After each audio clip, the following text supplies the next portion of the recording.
Hey everyone, I am Travis Dunnet, Restaurant Manager here at the Range Lounge and Grill, and today we are going to make a new cocktail from our new menu called the Southern Belle.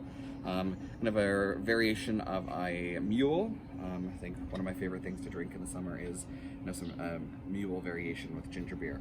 So this one we are going to do, of course, the traditional copper mug with Canadian whiskey, Crown Royal, a little bit of lime juice, ginger beer, but our secret weapon today will be a bit of peach puree as well. Build it very simply with fresh ice in the mug.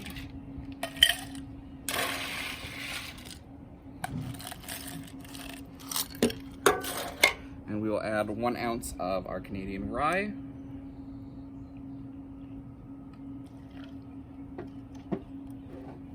One ounce of lemon, 1 ounce of, lime, 1 ounce of lime.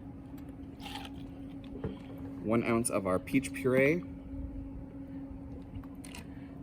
and then we top that with our ginger beer. The ginger beer adds a nice little bit of spice to it. Peach adds a nice bit of citrus, a bit of sweetness, and garnish with our citrus. That is our Southern Belle mule variation for the summer. Hope you enjoy.